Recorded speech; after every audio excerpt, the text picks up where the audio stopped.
Fire marshals are still investigating what caused a state-leased building in Jefferson City to burn down. We first told you about this as breaking news this time last night after this building on Elm Street went up in flames. Take a look. The building held around 100 state employees who made up the Department of Social Services and app developers for the state's Information Technology Service Division. ABC 17 Chanel Porter is live in Jefferson City where the remains of the building stand. And Chanel, fire crews were back at the scene tonight and gave you a little more information on the future of the building.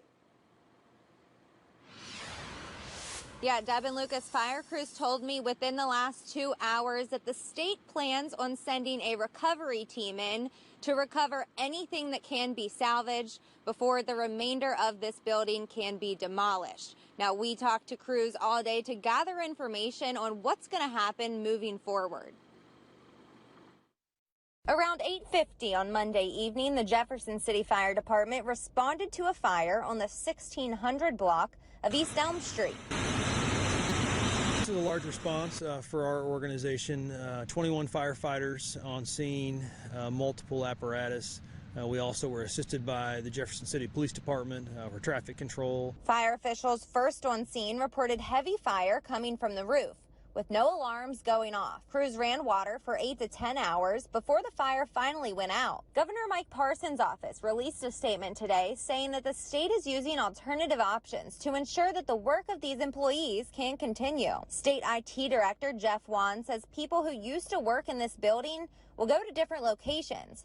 The department will replace destroyed equipment. We have some of our high-end developers there.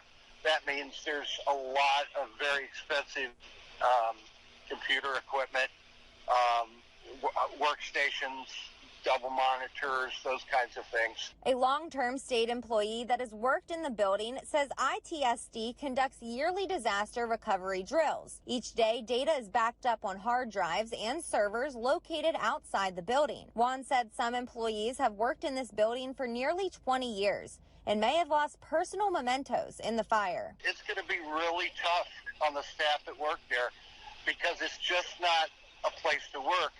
There's a lot of friendships and all kinds of things that are developed with their coworkers, and a lot of that has gone up in flames.